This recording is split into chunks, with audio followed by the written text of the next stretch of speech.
Esa que tienen en sus manos es la fotografía de Simón Bolívar.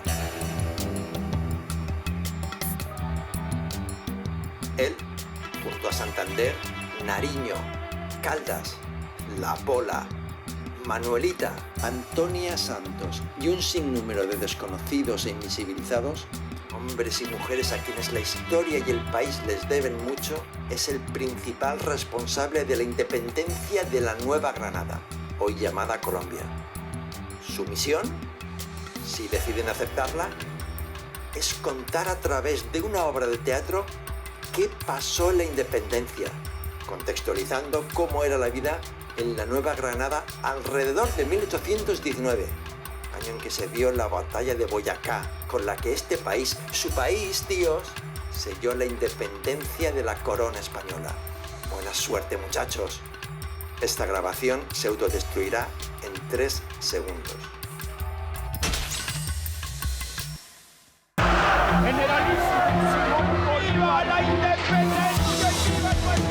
El papel de las mujeres en la independencia es crucial. El pueblo que le ha hecho resistencia a la hora de enredar, a la hora de los personajes en la historia. Un domingo nació y un lunes me bautizaron, el martes tuve de amores, el miércoles me mataron, el jueves dormí con ella, el viernes le di unos palos, el sábado se murió y el domingo le enterramos. ¡Eso! Estuve de Bien, Fabiño, bien, muy bien, muy bien, muy bien. Y el martes a buscar otra porque solo no me amaño. Bien, bien, bien. Me gusta que estén sintonizados con el llano porque es que el llano es importantísimo, es fundamental en nuestra independencia. Así que me gusta que hayan hecho todo el plano y que estemos conectados porque el día de hoy vamos a empezar nada más y nada menos el ciclo de improvisaciones sobre la campaña libertadora. ¿Y qué es la campaña libertadora? Recapitulemos un poco, ¿sí? Después de la Reconquista nos dimos cuenta que nos tocaba unirnos o perder. Era la única manera que teníamos para sacar a la corona española definitivamente de nuestro territorio. Así que vamos a empezar pensando en este número, ¿ah? 77 días, ¿sí?, anteriores a la batalla de Boyacá, que fue ese momento en el que por fin pudimos independizarnos definitivamente de la corona española. Somos independientes. ¡Viva el llano! ¡Viva la libertad! Bueno, ya, dejemos el show. Va a empezar el programa de Llana. Después empiezan a preguntar pendejadas. Escuchen. Venga. No pregunten tanto. Buenas. Hoy vamos a hablar de la campaña de independencia. Pero primero, ¿por qué se da la campaña libertadora? ¿En qué contexto? ¿Bajo qué sentido se da? Esa campaña es toda nuestra fundación histórica.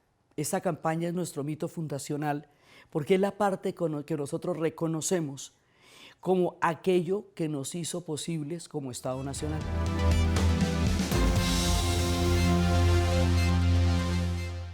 Espero que a la diva no le vaya a dar por Charlie, quiero hacer de campaña. Uy, si no, sería ser uno muy ridículo. Pues no, yo no quiero hacer de campaña, porque yo quiero hacer de libertad.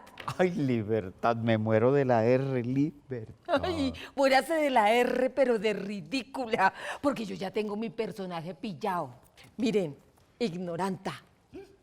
Esta es la libertad guiando el pueblo. ¿Y quién es la libertad? Una mujer. ¿Y quién es esa mujer? Pues yo. Ay, sí, Charlie, yo quiero hacer la libertad, ¿sí? Como esta pintura de Le Creuach. Y Liria, es de Delacroix. Además, usted ya tiene claro que primero hacemos las improvisaciones y después vamos definiendo quiénes son los personajes. Liria, no más con eso, en pues serio. es una propuesta. Sí, más bien, ¿sabe qué? Ali, investigué más bien. Todas las personas que vayan a estar involucradas en esta campaña se van a convertir en los héroes de la independencia y en los patriotas y van a crear un imaginario poderosísimo. Cada uno de esos imaginarios va a ser tan grande como quede en la memoria de las regiones de donde provienen. ¿Sí? Entonces Córdoba, entonces Sucre, por eso también se llaman nuestros departamentos. Entonces uno se llama Córdoba y el otro se llama Sucre y el otro se llama Santander y el otro se llama Bolívar.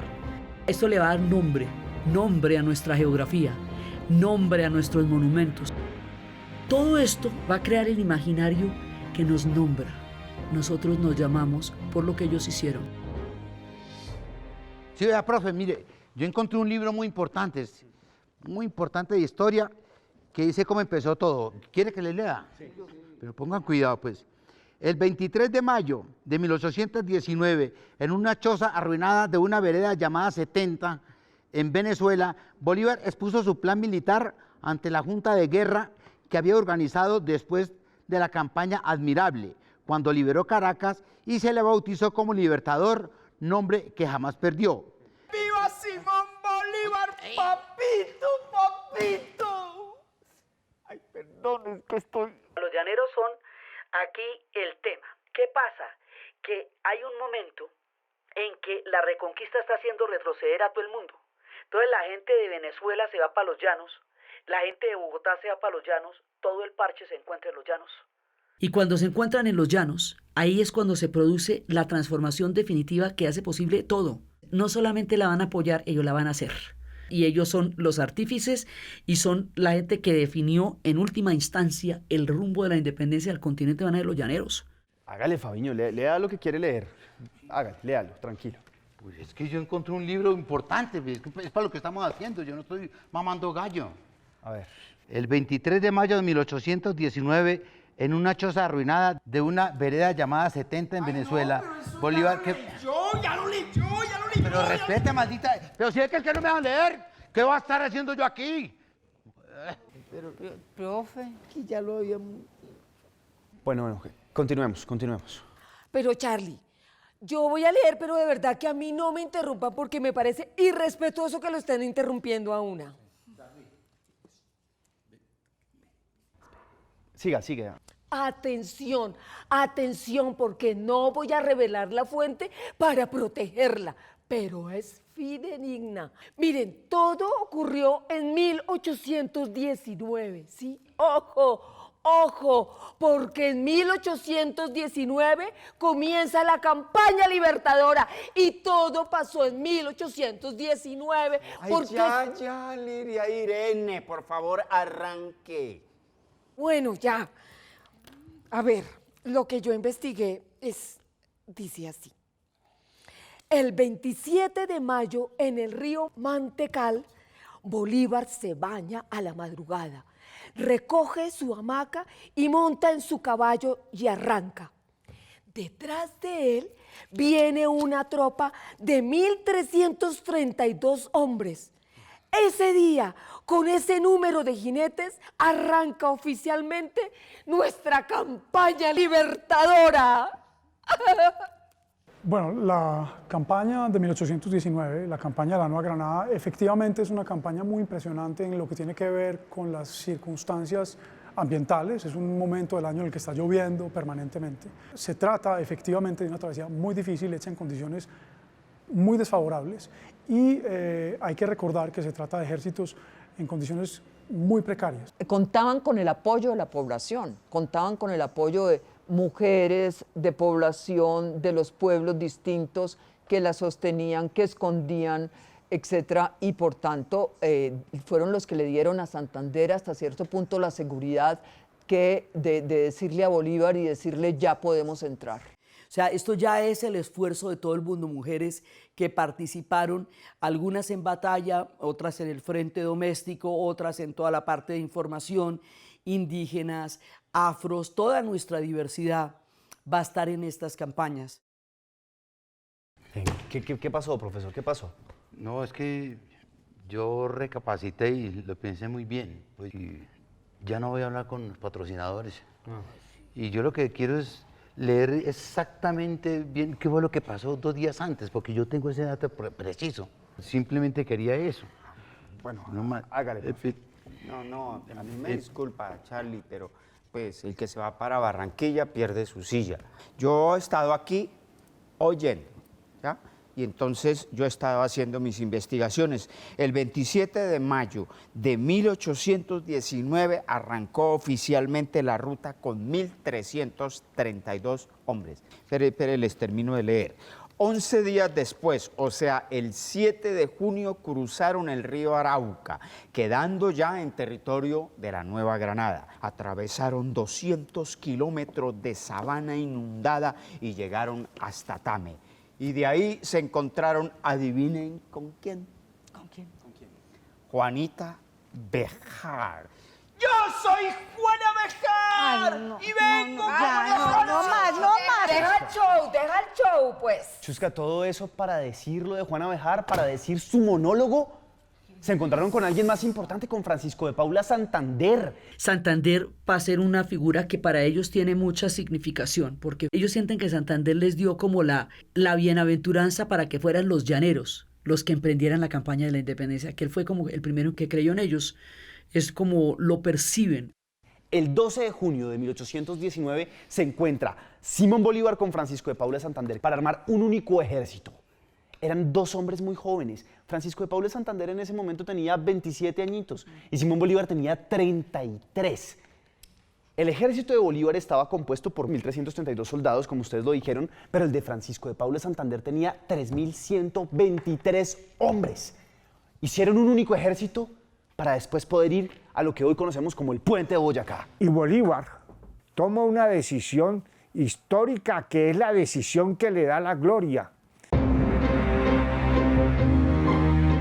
Y es marchar por un terreno donde no se le esperaba, a dar la batalla en un sitio donde los españoles no habían calculado que llegara. Fue una aventura compleja y audaz. Lo que hizo que Bolívar ganara en la batalla fue que los españoles pensaron que Bolívar iba a subir probablemente por Guateque, Valle de Tenza, o que iba a subir por Sogamoso, pero realmente subió por un punto intermedio, por Gámez, Pisba, y finalmente él cogió a los españoles de sorpresa. Los españoles no pensaron que se iba a arriesgar. Estamos hablando de 4.000 metros de altura, estamos hablando de unos llaneros que nunca han visto una montaña, porque el llano es infinito y se pierde en la lejanía del horizonte azul. Ardiente, ardiente, ardiente, ¿sí? Y como en esta época las cosas se definen por la caballería, pues estos son centauros. Centauros indomables descienden de los llanos. Esa gente pues son unos duros, todo lo van a poner ellos. Entonces imagínese un llanero que no ha visto una montaña, atravesando la cordillera de los Andes, llegando a los páramos. El páramo es un paisaje que es inimaginable para un llanero, porque es absolutamente brumoso, porque es absolutamente frío, porque les da mal de altura, esto les da soroche. Este misterio de nuestra geografía, que solo nosotros entendemos, que se llama la tierra caliente y la tierra fría, ese misterio lo van a tener que experimentar en carne propia los llaneros. El 2 de julio nace en pleno páramo de Pisba el hijo de una de las madres voluntarias. Ella es una de mis heroínas preferidas. Porque ya el ser madre, pues es algo muy heroico. Pero tener el hijo en pleno páramo y peleando por el país al lado de Bolívar, ay, eso es una cosa muy, muy estupenda. Pero además tengo otro dato que para que no se me vaya a olvidar. Al niño lo bautizaron con el mote de Hijo de la Libertad. Ay, qué bello, bello. Pero ustedes se imaginan cómo habrá llorado ese niño por todo el camino. No, para, Ay, frío. Hay un sentido de heroísmo que es el que explica por qué la gente se va a trepar semejante cordillera sin camisa, para que le dé soroche, mal de altura. O sea, estas circunstancias son sumamente penosas. Uno tiene que estar muy convencido de cuál es la vuelta que está haciendo ahí para poderse someter a semejante cantidad de problemas climáticos, de alimentación y de todo, para poder lograr lo que se logró. Después de la travesía del páramo, en esas circunstancias que ya se refirieron, con una lluvia permanente, etc., el ejército llega muy maltrecho, llega enfermo, la travesía ha sido muy difícil. Pero después de eso, rápidamente hay una ventaja para el ejército libertador. Los pueblos del altiplano son prorrevolucionarios. Entonces, muy rápidamente, todos los pueblos de la zona van a prestarse para suministrar lo que necesita el ejército en términos de comida, información, dónde está el enemigo, pero también vestidos. Entonces Entonces están esas escenas confirmadas documentalmente, tanto del lado de los republicanos como de los realistas, de mujeres llegando al campo de batalla o a la retaguardia de los revolucionarios para darles vestido, para darles cobijas, para darles alimentos, etc.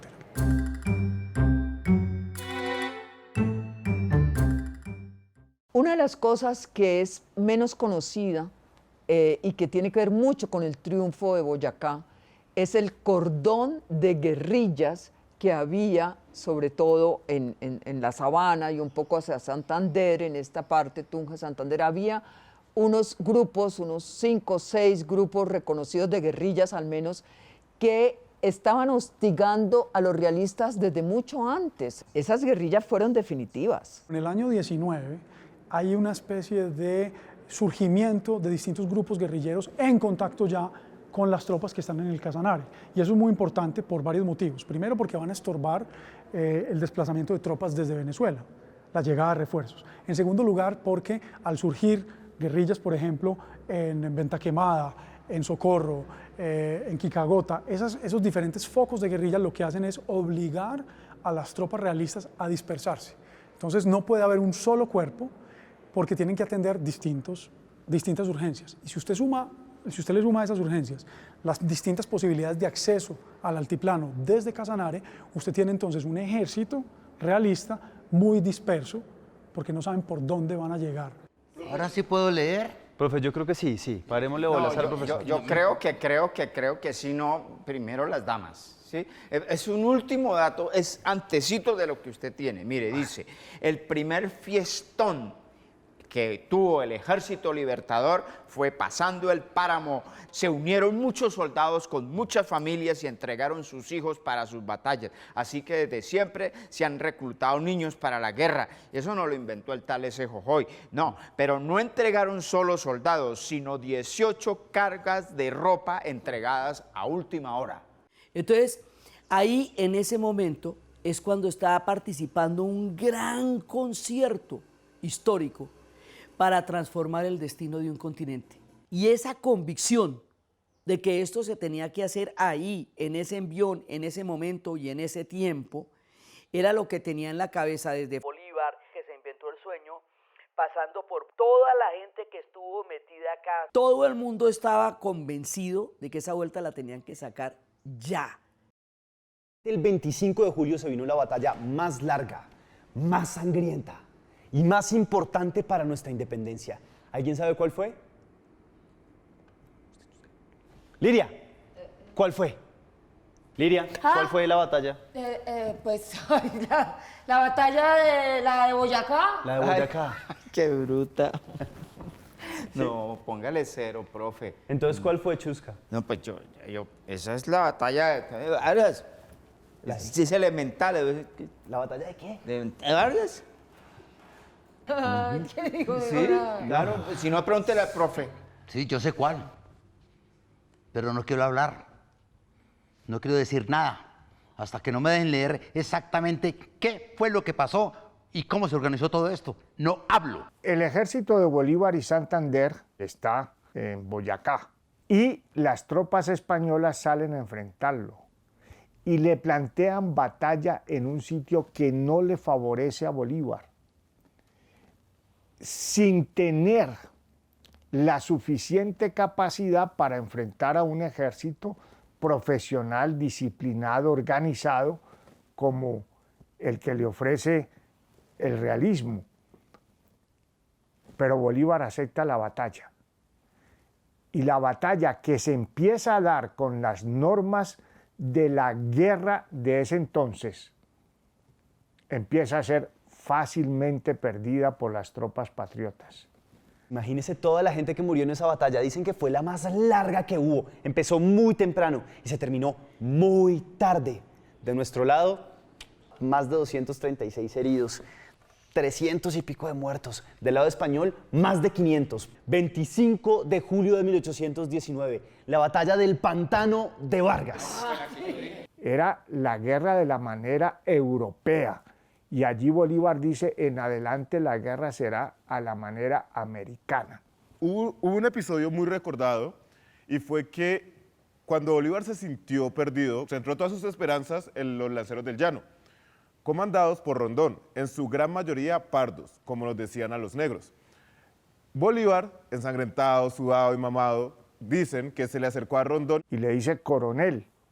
A Rondón, que según algunas fuentes, en ese momento tampoco era coronel. Y cuando Bolívar le dice, coronel, salve usted la patria, le está diciendo a un hombre a quien lo está ascendiendo en el campo mismo de la guerra y le está diciendo, solo usted puede salvarnos. La manera como arremetieron sus hombres debió ser brutal, ¿no? Con el ánimo, con la esperanza de que acaba de ser ascendido, con el ánimo de que el general en jefe deposita en él toda la responsabilidad de ganar la batalla y de salvar la patria. Tenía que salir sin importar que sucediera lo que sucediera. Es importantísimo. Es que todos esos lanceros de Rondón fueron tremendamente importantes para poder ganar la batalla del Pantano de Vargas. Habría sido imposible si no. Eso era, para decirlo con lenguaje de nuestra época, violar el derecho internacional humanitario. ¿Cómo así que unos lanceros con el torso desnudo se avalanchan sobre las tropas que están disparando fusiles? Los llaneros son la condición de posibilidad de la independencia de lo que sería Colombia. Ellos son los que pusieron la comida, los que pusieron la gente, los que pusieron el ejército. O sea, el esfuerzo fue fundamentalmente llanero. Hubo mucha más gente, pero el esfuerzo fue llanero.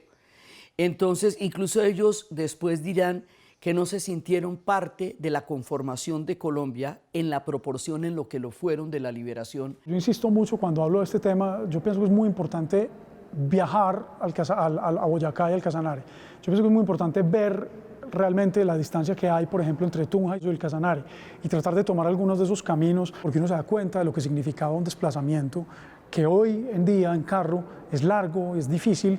Entonces uno se puede imaginar lo que quería decir en 1819, hacerlo a pie, con bueyes, con parques, es decir, con artillería. Eso le da a uno una idea más bien precisa de lo que fue. Y es impresionante considerarlo de esa manera. ¿Saben qué, muchachos? Creo que hicimos hoy un muy buen trabajo, porque recopilamos mucha información sobre la campaña libertadora. Lo que quiero es que agarremos todos esos datos y no los dejemos como anécdotas, sino que construyamos con eso muy buenas improvisaciones. Aunque, bueno, ya llegando a la batalla de Boyacá, yo creo que es mejor que paremos aquí y después sigamos con la batalla más exactamente. ¿Les parece? Sí. Pero ¿qué pienso yo que ahora sí? ¿Sí? Para que nos acomodemos y yo pueda continuar. Fabiño, yo creo que mejor paramos acá por hoy, ¿sí? Pero por favor. No, paramos por hoy, sí, paramos por hoy. Ese punto que une los llaneros con Boyacá, ese punto que une las geografías extremas de nuestra tierra, esa solidaridad tan impresionante con que lo reciben, es una construcción de un sentido de colectividad que está a punto de convertirse en una nación.